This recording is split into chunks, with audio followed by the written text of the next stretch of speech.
이 시간 우리에게 주시는 하나님의 말씀 함께 보시겠습니다. 이 시간 우리에게 주시는 하나님의 말씀은 요한계시록 2장 8절에서부터 11절입니다. 요한계시록 2장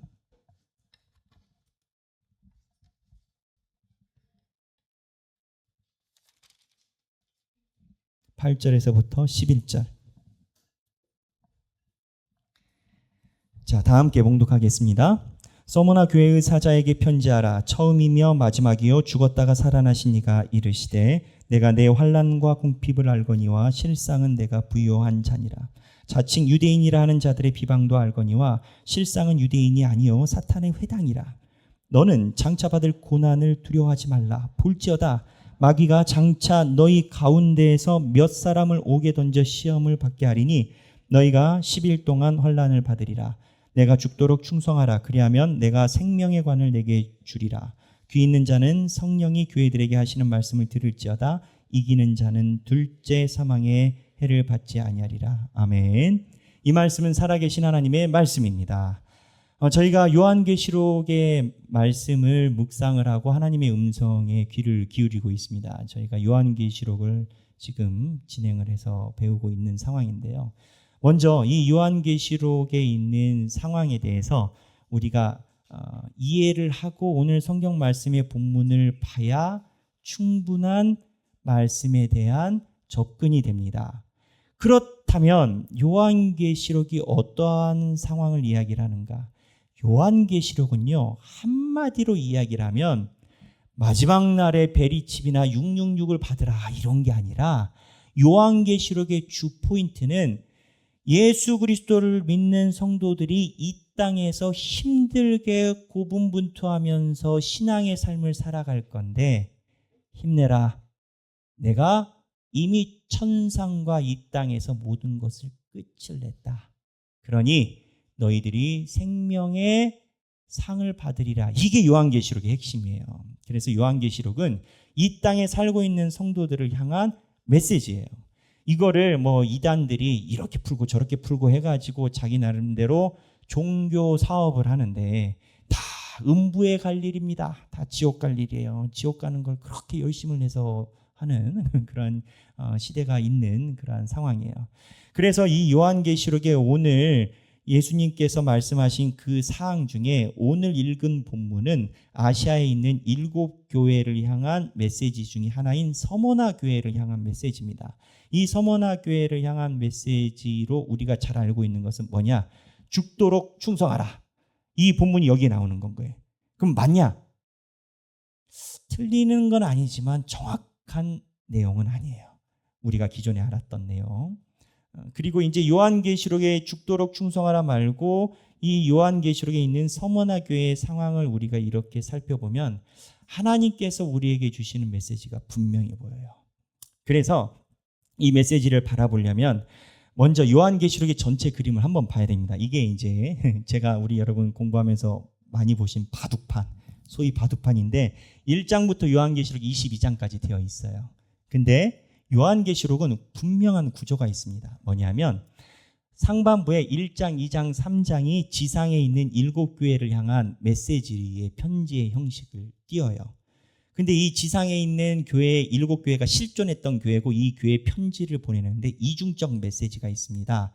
그 교회를 향한 칭찬과 책망이 있고 그리고 앞으로 있을 하나님의 교회에 대한 예시가 되어 있어요. 지금도 동일하다라는 거예요.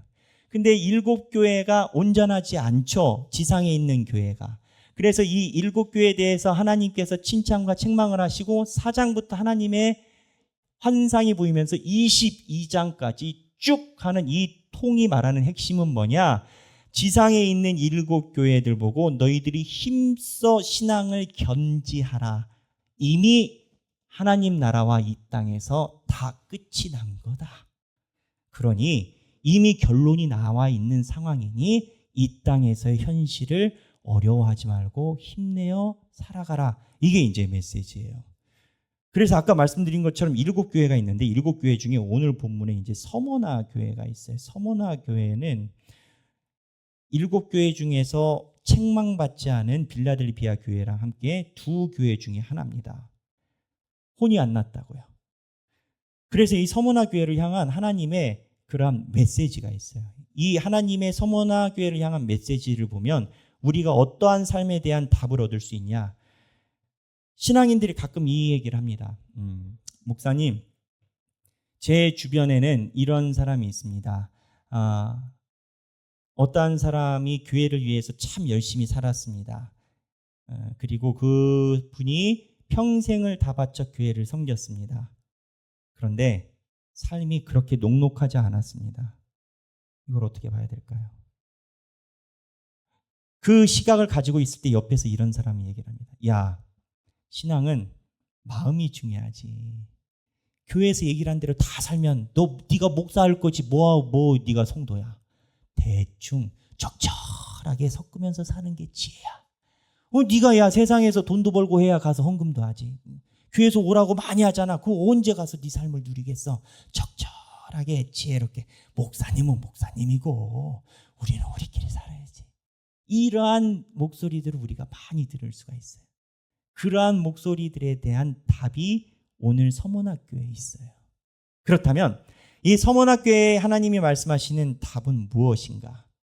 이거를 보려면 먼저 서문학교의 상황을 봐야 됩니다. 지도 한번 띄워봐 주시죠. 여기 보면은 지중해를 중심으로 한 지도예요. 예루살렘이 여기예요. 예루살렘. 그 다음에 사도 바울이 눈이 멀었던 다메섹이 여기 있고, 그 다음에 초대교회인 안디옥 교회, 여기서 이제 복음이 전파됐죠. 안디옥이 여기 있어요. 이게 지중해, 이스라엘은 여기, 이 위쪽은 지금은 아마 시리아로 알고 있습니다. 위쪽 지도상 잘 아시죠? 그 다음에 여기에 위에 올라가면 여기에 고린도라는 지역이 있고, 여기서 쭉 넘어가면 여기가 이태리예요. 여기 그 이탈리아고, 여기에서 보면은 지금 요한이 이 밤모섬에서 옥중 생활을 하다가 천사를 만나서 계시를 받은 겁니다. 그래서 7교회에 대한 메시지를 보내는데, 에베소, 서머나, 버가모, 두아디라, 사데, 필라델피아, 라오디게아 초대 7교회 이 교회에다가 편지를 쓴 게 요한계시록이. 근데 이게 보면은 이제 시계 방향으로 돌아가는데 첫 말만 따서 에서보두 사빌라 이렇게 신학대학원 준비할 때 외우거든요. 써야 되니까. 네, 그렇게 외우는데, 여기서 이제 서머나 교회를 오늘 우리가 묵상을 하는데, 이 서머나 교회의 특징이 있어요. 여기 지형을 보시면 딱 보시면 아시겠지만 여기가 항구 도시예요. 항구 도시라는 뜻이 무엇이냐면 무역을 가만히 있어도 한다는 겁니다. 돈을 만져요. 돈을 만지고, 이 서머나가 실제적으로 그 당시 굉장히 중요한 지역이었던 것은, 여기 로마에서부터 배가 뜨잖아요. 옛날에는 육상으로 물자를 이송시키는 게 굉장히 위험했습니다. 왜냐하면 치안이 지금 같지 않았어요. 산적이 많았어요. 중간에 위험을 담보해야 돼서 경비대를 꼭 붙여야 됐어요. 근데 배를 타면 직통으로 넘어오잖아요. 그래서 이쪽하고 이쪽을 그 당시에는 아시아라라고 얘기를 했는데, 지금 아시아는 우리예요. 근데 그 당시에는 이쪽을 아시아라라고 했어요. 이쪽 아시아로 넘어가는 길목에 이 에베소하고 서머나 이 두 군데는 항구 도시여서 가만히 앉아가지고 돈을 긁는 도시였어요. 대형 도시였어요. 돈이 있는 도시예요. 그러다 보니까 무역의 중심이다 보니까 로마에서 이 서머나 교회에다가 어떠한 것을 했냐면 황제 숭배의 신전을 가장 크게 지었습니다. 이 서머나 교회의 신상이랑 황제 숭배에 대한.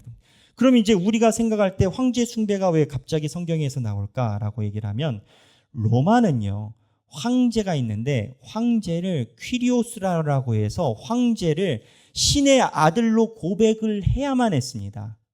그래서 로마의 황제를 신의 아들, 종교와 정치를 일치시킨 그러한 개념으로 신의 아들로 인정을 해야만이 소위 사업자 등록증을 줬어요. 사업자 등록증이 있어야 포스기계를 놓든지 사업을 하지. 그러니까 그 당시에 이거를 길드라라고 이야기를 하는데, 황제 숭배를 해야만이 사업 장사를 먹고 사는 시대였던 건 거예요. 기독교인들이 이게 돼요, 안 돼요? 안 되지. 그러니까 기독교인들이 이게 안 되는 기독교인들은 내가 우리를 하나님만 섬기겠노라라고 얘기를 했는데, 어떻게 되냐면 가난해집니다. 궁핍해집니다. 돈이 없어졌다고요. 실제로 서머나 교회가 재정적인 능력이 없었어요. 가난했어요. 그래서 이렇게 가난한 상황에서 하나님이 서머나 교회를 향한 메시지가 오늘 있는 건 거예요.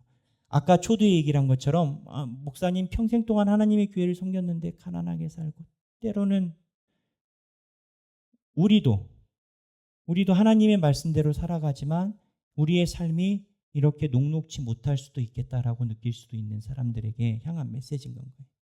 그럼 이제 서머나 교회가 황제 숭배를 거부해서 실제적으로 가난해졌다라고 제가 얘기를 드렸잖아요. 근데 서머나 교회의 위기는 이 황제 숭배의 거부에서 발현한 게 아니에요. 황제 숭배 거부는 알고 들어간 거예요. 근데 뭐가 어려웠냐? 유대인들이 어려웠어요. 자, 여기서 다시 우리가 갖고 있는 선입견을 한번 생각을 해봐야 됩니다. 예수 그리스도를 죽인 사람은 유대인이죠.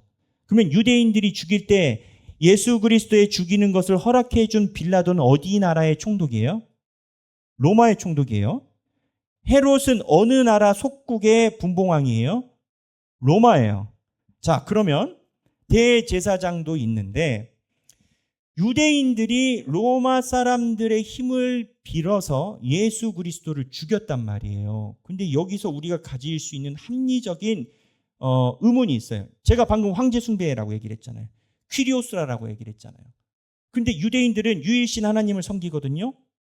유일신 하나님을 섬기는 유대인하고 로마가 어떻게 한 배를 같이 타게 됐을까? 신관에서 충돌이 되거든요. 그리고 저항해야 되거든요.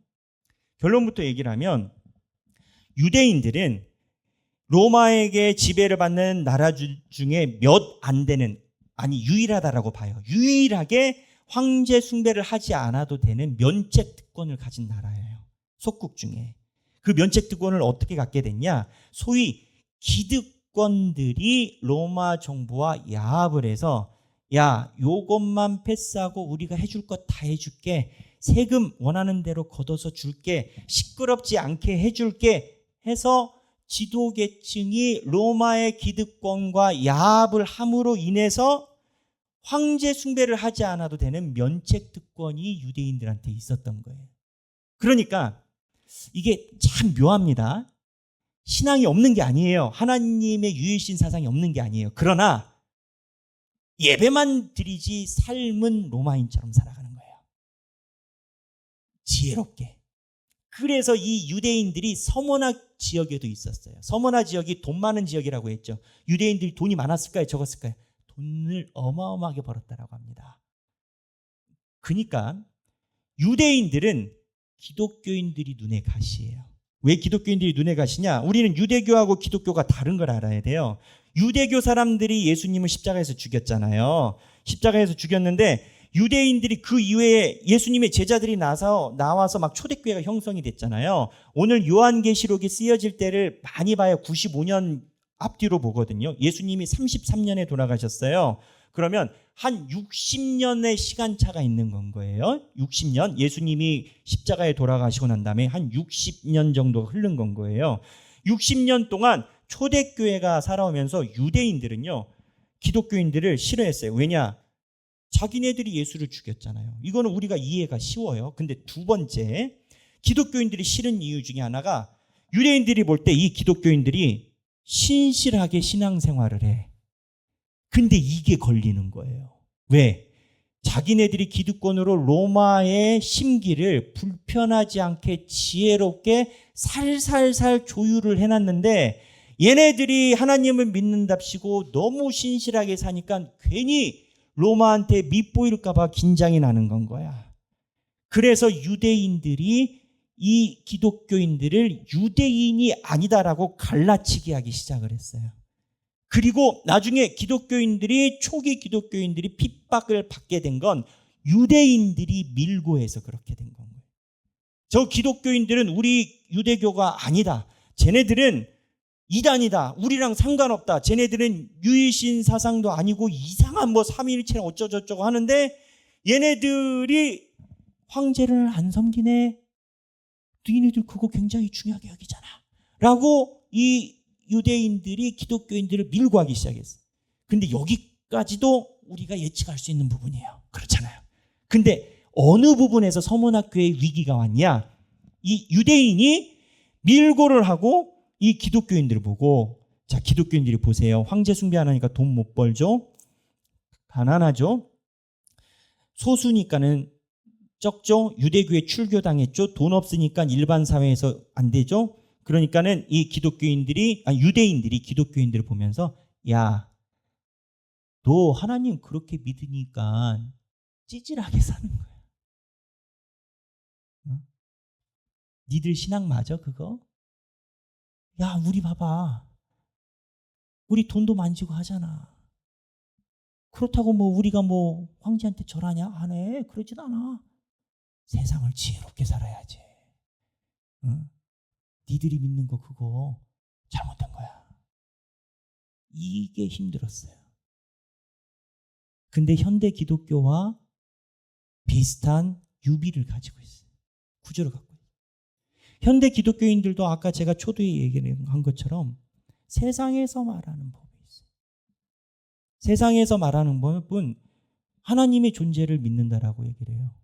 자기도 하나님을 믿는데, 근데 우리는 목사는 아니지 않냐라는 거예요. 이게 좋은 뜻으로 의미면은 괜찮으나 그 뜻이 아니라, 세상에서 이야기라는 게 제가 매번 이야기를 하지만 세상에서 우리를 바라보는 눈으로 우리의 신앙생활을 가져가는 것이 맞냐라는 거예요. 이거에 대한 위기가 초대교회 서머나교회에 있었던 거예요. 다시 한번 말씀드리면, 같은 하나님을 믿는다라고 하는 유대인들이 서머나교회 기독교인들을 보고 손가락질하면서 하는 소리가, 야, 니들이 그렇게 믿는데 돈도 한 푼도 못 벌고 맨날 이렇게 가난해가지고 애들 교육이나 시키겠냐? 니들이 믿는 신이 맞냐? 이 위기가 온 거예요. 그때 하나님이 요한계시록에 서머나교회에다가 말씀을 하신 내용이 2장이에요. 이 시각을 갖고 오늘 본문을 보면 한 땀 한 땀 다시 보이는 내용들이 있습니다. 오늘 본문을 제가 보면 2장 8절인데요. 서머나교회의 사자에게 편지하라. 처음이요 마지막이요 죽었다가 살아나신 이가 이르시되, 자 9절에 이러한 정황과 환경 속이에요. 이러한 정황과 환경 속에서 뭐라고 얘기를 하시냐면, 내가 하는 주어가 누굽니까? 예수죠. 내는 주어가 누구예요? 서머나교회 교인들. 환난과 궁핍을 알거니와 너희들이 가난하게 사는 걸 안다라는 거예요. 그런데 예수님이 말하기를 실제는 서머나교회 너희가 부유한 자니라. 예수님의 말씀은 어떠한 각도에서 얘기를 하는 것인 줄 아세요? 너희들이 세상에서 가지고 있는 재력으로 나는 너희의 부유를 보지 않는다라는 거예요. 그러면서 자칭 유대인이라 하는 자들의 비방도 할거니와, 여기 우리 잘 알아야 됩니다. 유대인들이 기독교인들을 비방해요. 너희들 믿는 거 맞냐? 지혜롭게 살아야지. 그렇게 독실하게 사니까 찌질하게 살지. 이런 식이라는 건 거예요. 근데 유대인들이 기독교인들을 폄하를 했는데 예수님이 볼 때는 그 유대인이 아니라라는 거예요. 피부로 유대인을 삼는 게 아니라 하나님 예수 그리스도를 믿는 자를 유대인이라고 보는 건 거예요. 그러면서 실상은 유대인이 아니요. 예수님이 대놓고 걔네들은 유대인이 아니라라는 거예요. 그리고 그러한 프레임을 가지고 얘기를 하는 사람들을 사탄의 회당이라고 얘기를 하세요. 자, 제가 방금 프레임이라는 용어를 썼죠. 서머나교회는 이러한 프레임에 의해서 어떻게 보면 정치적인 계획적인 프레임에 의해서 노출이 됐던 교회입니다. 지금도 마찬가지예요, 여러분. 지금도 교회를 향한, 저는 목사니까 기독교적 입장에서 얘기를 하는, 일반 사람들이 일주일에 6번 헬스장 가면 사람들이 다 성실하다라고 그래. 자기 관리 잘한다. 역시 너 못 봤는데. 교회 일주일에 6번 간다라고 하면 너 이단 아니냐? 아니, 그 내용을 떠나서 왜 여기는 성실하고 여기는 의심을 받냐라는 거예요. 일반인들의 눈이. 그리고 저희가 지난주에 이제 전도지를 이렇게 했는데, 저도 집에 있어요. 아파트에 살아요. 마트에서 온 고기 판다, 세일이다, 특가 다 날라와. 근데 교회에서 뭐 하나만 오면은 난리가 나. 아니 그러면 구몬도 오지 말고 근데 이제 제가 드리는 말씀은 이러한 프레임에 대한 전쟁 속에서 유대인들이 이쪽에 붙어서 비방을 하는데 실상은 유대인이 아니고 그 다음에 무서운 얘기는 사탄의 회당이라고 얘기를 하세요. 지금 예수님이 유대인 보고 사탄의 회당이래요. 그러니까 소위 지혜로운 기독교인을 주장하면 나는 하나님을 믿는다라고 생각할 수 있어도 하나님은 사탄의 회당이라고 할 가능성이 있어요. 요한계시록은 도 아니면 뭐예요? 다른 복음서에는 은혜가 있고 사랑이 있고 그래요. 근데 마지막 날 요한계시록은 그렇지 않아요. 요한계시록은 견디는 자와 견디지 못하는 자예요. 그래서 너희들이 그러한 프레임에 노출이 돼서 그러면 유대인이 그 당시에 뭐라고 했겠어요? 야, 너희들이 기독교인들이 그렇게 꼭 어딜 가나 태나게 그래. 꼭 태나게 신앙생활을 해. 하나님 믿는다고. 그러니까 내가 그냥 심장이 떨려 죽겠어요. 너희들만 성인군자야? 너희들만 뭐 하나님 믿어? 나도 믿어. 적절히 지혜롭게 해야지. 너 하나 때문에 주변 사람들이 얼마나 불편해. 그것 좀 하고 그게 뭐 어려워. 이런 분위기에 그래 맞는 말인가 생각하는 순간 주를 잘못한다는 거예요. 요한계시록은 사탄의 회당이라. 제가 아니고 예수님이.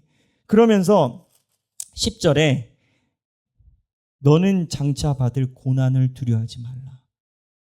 그러면서 서머나교회 보고 너희들이 가지고 있는 궁핍과 어려움을 두려워하지 말라. 볼지어다 마귀가 장차 너희 가운데 몇 사람을 오게 던져 시험을 받게 하리니 시험 보는 날이 온다라는 거예요. 그 고난이 없어지지 않아요. 서머나교회는 책망받는 교회가 아니에요. 칭찬받은 교회예요. 책망이 없는 유일한 두 교회 중에 하나예요. 그런데 고난이 없어지지 않아. 너희들이 그 삶의 자리가 사라지지 않는다라는 거예요. 그리고 너희가 10일 동안 환난을 받으리라 라고 얘기를 해요. 여기서 10일은 다니엘서에 나오는 10일을 가지고 온 겁니다. 무슨 얘기냐? 다니엘서 1장에 보면 1장에 다니엘이 바벨론 왕에 대해서 이렇게 수중두는데 음식을 먹으라라고 하는데 유대인들에게 금지된 음식을 먹으라라고 하는 건 거예요. 우리 기독교인들이 가지고 있는 금지된 음식을 다니엘 보고 자꾸 먹으라라고 하는 건 거예요. 왜? 왕을 아련해야 되니까. 근데 다니엘이 이 얘기를 해요. 청하오니 당신의 종들의 열흘 동안 시험하여 채식을 주어 먹게 하고 물을 주어 마시게 한 후, 여기 열흘 나오죠. 13절 당신 앞에서 우리의 얼굴과 왕의 음식을 먹는 소년들의 얼굴을 비교하여 보아서 당신이 보는 대로 종들에게 행하소서 하며, 이제 무슨 얘기냐? 쉽게 얘기를 하면 열흘 동안 내가 채소만 먹었는데 고기 먹은 애들이랑 이 낯빛이 요즘 언어로 때깔이 좋은지 안 좋은지 한번 대보자 이런 건 거예요. 그래서 14절에 그가 그들의 말을 따라 열흘 동안 시험하였더니, 여기에 열흘이 다니엘서가 여기에 열흘이 나오는 건 거예요. 요한계시록이랑 다니엘서는 밀접한 관련이 있습니다. 그러니까 무슨 얘기냐? 다시 본문으로 가서 예수 그리스도가 너희는 고난을 두려워하지 마라. 마귀가 몇 사람을 옥에 던져 시험을 받게 할 것이니 너희들의 삶이 궁핍할 것이니 너희가 10일 동안 환난을 받으리라. 잠시 잠깐 지나간다는, 이 잠시 잠깐의 개념은 예수님의 눈입니다. 우리의 시간이 아니에요. 예수님의 눈이에요. 근데 그 다음에 우리가 알고 있었던 오독, 제가 볼 때 오독이 내가 죽도록 충성하라, 이게 순종하고 그런 의미가 아니라 원문은 죽도록 신실하라라고 얘기를 해요. 무슨 얘기냐? 예수님이 이러한 상황에서 서머나교에다가 한 얘기는, 야, 세상 사람들이 하나님 그렇게 믿어서 네 삶은 왜 안 펴지냐라고 물어보지. 너는 하나님의 말씀을 위해서 살아가지. 예수님 앞에 보면 과부 같은 경우는, 과부가 무슨 돈이 있어요? 하나님 앞에 두렵돈을 하잖아요. 과부는 그 당시에 최하위 계층 중에서 최하위 계층. 근데 예수 그리스도께도 봉헌을 하고 그러잖아요. 세상 사람들이 다 찌질하고 잘못된 거라고 얘기를 하고, 아무리 교회에서 이야기를 해도 너희들은 그게 아니라 지혜롭게 살아야 된다라고 하고 우리는 목사가 아니다라고 얘기를 하잖아. 그러나 너희들이 그 안에서 신앙을 온전히 견지하면 내가 죽도록 충성하라가 원문은 죽도록 신실하라라고 나와 있어요. 그러니까 예수 그리스도가 우리에게 하는 얘기는 죽도록 내 삶의 자리에서 그거에 의해 영향을 받지 말고 너의 신앙을 신실하게 지키라라는 거예요. 내가 비록 이름도 없이 빛도 없이 그냥 지나가는 성도로서 삶을 살더라도, 내가 비록 사람들이 이야기하는 떳떳한 일확천금과 보일 만한 삶의 자리에 없는 경우가 있다 하더라도 하나님의 신앙을 버린 게 아니라 내 자리에서 이걸 견지해서 나아가면 예수 그리스도가 죽도록 신실하라라고 얘기를 하신 그 삶을 산다라는 거예요. 그러면 예수님이 뭐라고 얘기를 하냐면 상을 주는데, 그리하면 내가 생명의 관을 내게 주리라라고 얘기를 하세요. 이 생명의 관은 뭐냐? 에덴 동산에 생명나무가 있어요. 에덴 동산에 선악과 생명나무 있잖아요. 이 생명나무를 가져다가 면류관을 만든 거예요. 영생의 가장 중요한 타이틀이에요. 근데 서문학교에 이 영생에 대한 타이틀이 바로 직결되느냐? 아시아 7교회예요. 예수님이 계시를 보내면서 예수님이 같은 이름으로 얘기하지 않으십니다. 본인에 대한 상징을 7교회에 따라서 다 다르게 얘기를 하세요. 왜냐하면 예수님이 강조하는 바가 있는 건 거예요. 근데 서문학교회에서 강조한 건 2장 8절에 서문학교회 사자에게 편지하라. 처음이요 8절입니다. 마지막이요 죽었다가 살아나신 이가 이르시되. 무슨 얘기냐? 서문학교에다가 생명의 관을 이야기를 하시는 예수님의 시각은 분명해요. 너희들이 당하고 있는 환난은 죽음을 절대 넘어오지 못한다는 거예요. 지나간다는 거예요. 너희들이 지금은 힘들고 어렵게 산다라고 느낄지 모르지만 너희들이 힘들다라고 느끼는 것은 10일 동안 지나가는 한낱 헛것일 뿐이라. 그 안에서 너희들이 비록 눈물은 흘릴 수 있을지 몰라도 주를 향한 신실한 마음을 한치도 흐트리지 말고 죽도록 신실하면 내가 너희에게 생명의 관을 준다.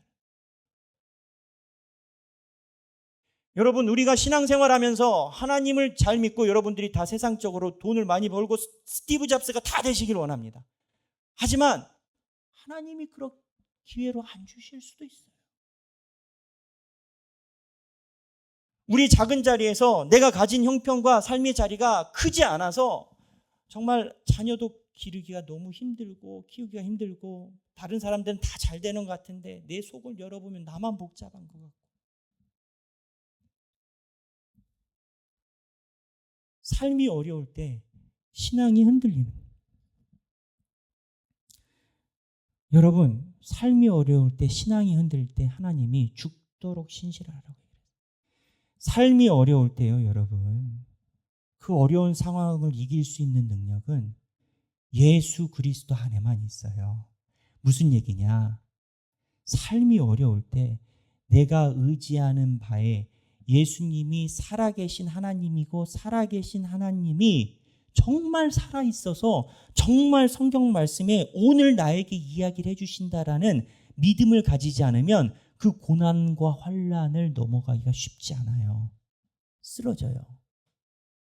무슨 얘기냐? 우리의 믿음의 실력이 환난 앞에서 나타난다고요. 어떠한 믿음의 실력이? 내가 정말 믿는 예수님이 그냥 예수님이 아니고 어디 좋은 데 가서 들은 종교단체의 얘기가 아니고 정말 예수님이 살아있고 예수님이 살아계시기 때문에 내 인생의 주관자가 되시고 내 삶에 눈에 보이는 어떠한 것보다도 예수 그리스도께서 인도하시는 말씀이 있으면 나는 살아간다라는 그 믿음이 예수가 정말 부활해서 살아났다라는 것을 바라보는 실력에 달려 있어요. 다 우리는 믿는 것 같죠? 그러나 믿는다고 하지만 온전히 믿지 않을 수 있다는 거예요. 제가 어젯밤에 저는 이제 설교 원고를 다 쓰고 자기 전에 핸드폰 알람 켜놓고 그냥 유튜브를 봤습니다. 그때 우연히 그냥 원고를 썼어요.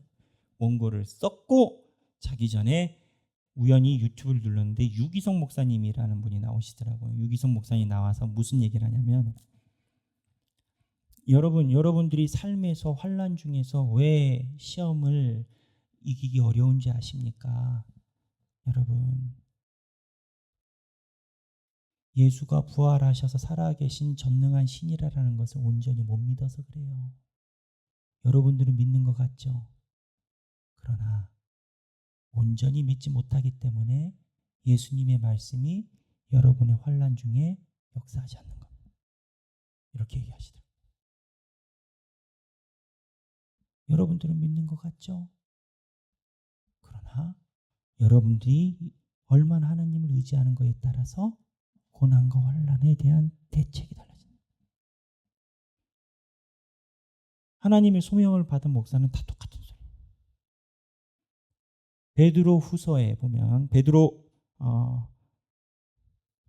베드로전서 4장 12절에 13절에 보면 뭐라고 얘기를 하냐면, 사랑하는 자들아 너희를 연단하려고 오는 무슨 시험? 다시 한번 읽어볼까요? 다 함께 읽어보겠습니다. 사랑하는 자들아 너희를 연단하려고 오는 불시험을 이상한 일 당하는 것 같이 이상히 여기지 말고. 13절, 오히려 너희가 그리스도의 고난에 참여하는 것으로 즐거워하라. 이는 그의 영광을 나타내실 때에 너희로 즐거워하고 기뻐하게 하려 함이라. 우리 삶에 있는 시험은 예수 그리스도가 하신 시험이에요. 그래서 오늘 봤었던 요한계시록 2장에 보면 너는 장차 받을 고난을 두려워하지 말라. 볼지어다 마귀가 했을 때 신학자들이 볼 때 이 마귀의 시험의 주체가 누구냐라고 성서를 원문을 다 주의할 때 좌우할 것 없이 이 마귀의 시험의 주체는 예수입니다. 여러분들의 삶의 어려운 것을 예수가 펼쳐놨다고. 왜?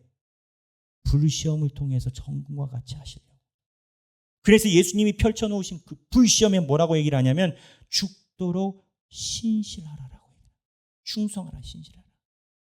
근데 예수님이 하신 마지막 장이 우리에게 아주 중요한 내용이 있어요. 11절에 귀 있는 자는 성령이 교회들에게 하시는 말씀을 들을지어다. 이기는 자는 둘째 사망의 해를 받지 아니하리라. 예수님이 강조하는 게 그거예요. 둘째 사망이에요. 요한계시록에 보면 둘째 사망이 나오는데 사람이 죽잖아요. 짧게 얘기를 하면 사람이 죽고 나서 바로 죽는 순간 예수 그리스도의 보혈의 피로 영원한 생명에 들어가는 사람은 부활합니다. 부활하고 육체도 하나님께서 새로운 것으로 주십니다. 그리고 이미 부활 상태로 마지막 전 우주가 멸망당하는, 심판당하는 우주적 종말 때 하나의 옷을 더 입어서 업그레이드 됩니다. 그러니까 영원한 생명에 들어가는 신자는 죽음을 한 번 맛봐요. 근데 영원한 벌에 들어가는 사람들은 달라요. 영원한 벌은 죽잖아요. 죽으면 하나님께서 주신 영원한 생명의 옷을 입는 게 아니고 바로 수월에 들어갑니다. 그리고 마지막에 예수 그리스도가 우주적 전 세계를 하는 맨 마지막 날에 그때 다시 한번 죽어서 무적행으로 들어갑니다. 죽음을 2번 맛본다고요. 하나님의 영원한 생명에 들어가지 않은 자는. 그러니까 예수님 입장에서는 너희들이 10일 동안 환난 받는 거기에서 촉각을 똑바로 나를 쳐다보라라는 거예요. 별거 아니라라는 거예요. 나를 믿으라라는 거예요. 내가 영원한 전능자임을 믿어야 별거 아닌 것처럼 건너간다. 그리고 별거 아니라는 거예요. 근데 오늘 11절의 마지막 본문에 예수님이 하신 말씀에 어려운 말이 귀 있는 자가 듣는다. 귀 있는 자는 성령이 교회들에게 하시는 말씀을 들으라. 우리가 말씀이 없어서, 선포가 없어서, 메시지가 없어서 믿음이 안 생기는 것이 아니라라는 겁니다. 시편에는 아무리 외쳐도 움직이지 못하고 있는 것을 우상에 비유합니다. 요지부동이라는 거예요. 움직이지 못하니까. 그래서 요한계시록의 많은 신학자들은 귀 있는 자는 들어라 해서 들을 귀는 하나님의 영생이지만 그러지 않은 자는 단순히 안 들은 게 아니라 방탄으로 인해서 우상과 동일시로 간다라고 봐요. 무슨 얘기냐? 유대인들이 기독교인들을 비방했었던 걸 보면 유대인이 사단의 회당인데 선택입니다. 하나님의 말씀에 대해서 본인들이 듣고 싶은 얘기는 듣고 불편한 얘기는 100번을 들어도 방탄인 거예요. 아무리 목사님이 바뀌고 교회를 바뀌고 강단이 바뀌어도 똑같은 소리가 나오는데 내가 들을 귀와 듣지 않을 귀를 걸려낸다라는 거예요. 배경기의 목사가 아니어도 대한민국에 신실하게 살아가는 목사님들 교회 가면 저랑 똑같은 소리 할 겁니다. 하지만 성도들이 못 들어서가 아니라 들어도 귀가 없다라는 거예요. 귀 있는 자가 들어야 돼요. 저는 하나님께 받은 소명이 나팔수예요. 에스겔에 의하면 나팔수라라고 표현되어 있어요. 그냥 받은 대로 불려면 부는 거예요. 저는 부는 거예요. 그냥. 귀가 있는지 없는지는 여러분들 몫이에요. 저랑 상관없는 파트입니다. 근데 이 메시지가 어느 누군가에게는 부담으로 다가오겠지만 하나님 앞에서 고난을 담당하고 살아가는 성도들에게는 희망의 메시지입니다. 제가 초두에 그랬지 않습니까? 야, 교회 생활 그렇게 하면은 야, 돈 못 벌어. 어? 네가 목사는 아니잖아. 교회는 마음이 중요하지. 또 유대인들 다 모태 신앙이에요. 왔던 습관대로. 열왕기서에 나오는 왕들도 다 모태 신앙이에요. 2명 빼고 18명 하나님한테 다 아웃. 가봐야 돼. 있는지 없는지. 가봐야 알아. 근데 이 모든 것들이 귀 있는 자들이라는 말씀에서 다 걸려. 평생 방탄조끼를 입다가 하나님의 은혜를 입어서 별세하시기 바로 전에 방탄조끼 푸시는 경우가 제법 많아요. 타이밍 잘 잡으면 좋지만 못 잡으면 가는 거예요. 우리 사랑하는 성도 여러분, 말씀이 없어서 우리의 삶이 변하지 않는 게 아니에요. 오늘 백영기 목사가 한 설교가 매우 특별하고 특이한 설교도 아니에요. 성경에 있는 그냥 그대로예요. 우리 하길교회 모든 성도들은 주 앞에서 신실하게 살아가시기를 소원합니다. 내가 비록 세상에서 돈을 못 벌고 하나님의 믿음을 견지하다가 때로는 무언가 내가 원하는 듯한 그림이 안 나오는 인생에 산다 하더라도 너무 내가 삶이 어려워서 내 인생은 그냥 여기까지인가 보다 라고 생각하는 삶이 혹 있더라도 그 안에 내 인생이 혹 이만큼까지인가 보다라고 느끼는 그 순간에도 하지만 예수 그리스도가 나의 부활의 생명자지 라는 믿음을 가지시기 바랍니다. 고난을 이기는 방법은 예수 그리스도의 영생을 바라보는 믿음의 실력에 달려 있습니다. 사랑하는 모든 성도들이 주 앞에 14만 4천 명으로 불려진 하나님의 성도가 되시길 주님의 이름으로 축원합니다. 우리 찬양하기를 원합니다. 신실하게 진실하게라는 찬양입니다. 요한계시록에서 말하는 신실은 세상에서 말하는 관점과 각도에 의해서 흔들리지 않는 하나님을 바라보는 눈입니다. 제가 말씀드렸지 않습니까? 유대인들이 기독교인들을 향해서 향한 비판이 이거라고. 야, 니들은 왜 그래? 꼭 어디 가나 그렇게 태가 나냐? 그러니까 그렇게 찌질하지? 여기에 초대 기독교인들이 요한의 계시를 받고 하는 거예요. 생명의 면류관이 우리에게 있고 너희들은 사단의 회당이라는. 우리는 믿음으로 죽기까지 신실함을 놓지 않겠다.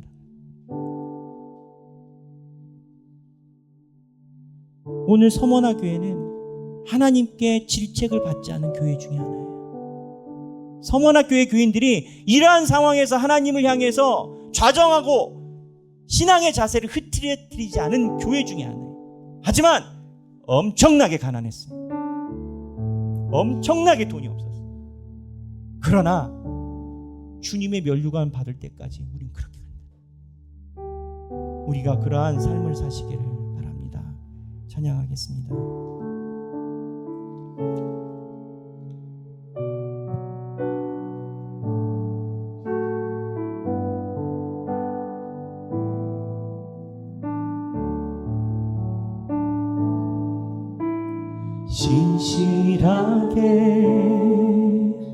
진실하게 거룩하게 살게 하소서. 진실하게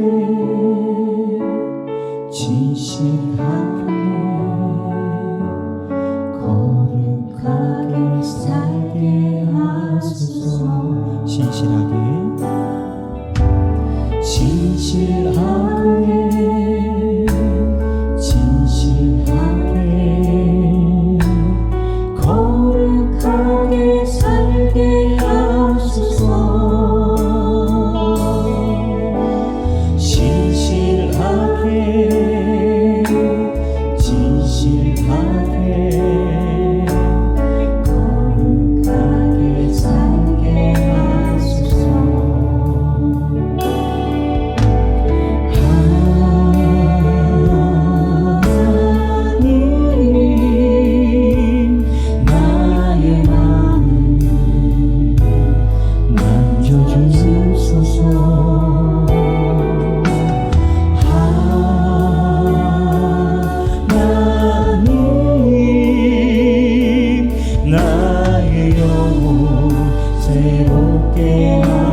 거룩하게 살게 하소서.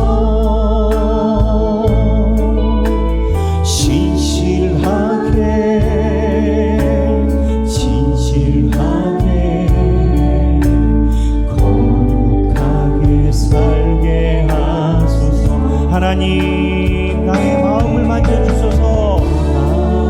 나의 믿음을 크게 하여 주소서. 예수가 진정한 신임을 믿게 하여 주소서. 하나님, 나의 영혼을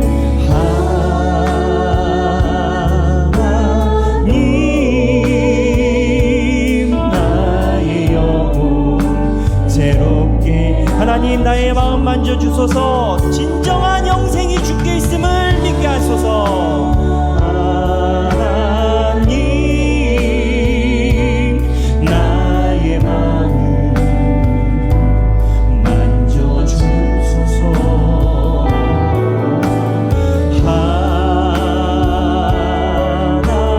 하나님, 나의 영혼 새롭게 하나님, 나의 마음을 만져주소서. 내가 주를 믿게 하여 주소서.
기도하겠습니다. 하나님 아버지, 우리가 삶에서 어려울 때 하나님의 영원한 생명이 있으시고 나에게 영원한 생명을 주셨다라는 그 옷자락을 붙들고 삶을 살아나가게 하여 주옵소서. 하나님, 삶의 환난이 왔을 때 넘어가지 못함은 내가 믿는다 하여도 온전히 믿지 못하고 있고, 믿는다 하여도 바람이 흔들리면 믿었던 그 믿음도 온데간데 없이 다 사라지는 믿음이었기 때문에 있습니다. 하나님이 우리 예수님 믿게 해주셨지 않습니까? 하나님이 우리가 예수님 말씀을 들을 수 있도록 해주셨지 않습니까? 우리 삶에 어려움이 있을 때 말씀을 통해서 우리들에게 유비해 주시고 비춰주시고 보여주시지 않습니까? 근데 왜 들을 귀가 없는지 우리가 회개합니다. 하나님의 말씀이 없어서, 하나님의 방향이 없어서 내 신앙이 흔들리는 것입니까? 아니면 선택적으로 듣지 않아서 그런 신앙인 겁니다. 주여, 이게 우리가 회복될 때 우리도 서문학교회와 같은 성도로서 주께 칭찬받을 줄로 믿습니다. 비록 이 땅에서 우리가 원하는 세상적인 그림이 그려지지 않는다 하더라도 하나님이 말씀하신 생명의 관을 주심을 분명히 믿고 죽도록 신실한 교회가 될 줄로 믿습니다. 주여, 우리 하길교회 성도들과 하길교회 문을 한 번이라도 열은 성도들은 주 앞에서 낙오되지 않고 죽도록 신실하여 하나님의 그 나라에 주님을 배울 수 있는 축복으로 허락하여 주옵소서. 이제는 우리 주 예수 그리스도의 은혜와 하나님 아버지의 극진하신 사랑과 성령님의 감동감화 교통하심이 하나님께서 은혜 중에 들을 귀를 주사 하나님의 음성에 귀를 기울이고 그때그때마다 서 있는 자리를 수정하여 주님께 칭찬받는 성도로 살아가기 원하는 사랑하는 모든 주님의 백성들 머리 위에 지금으로부터 영원토록 함께 계시길 성부와 성자와 성령의 이름으로 간절히 축원하옵나이다. 아멘.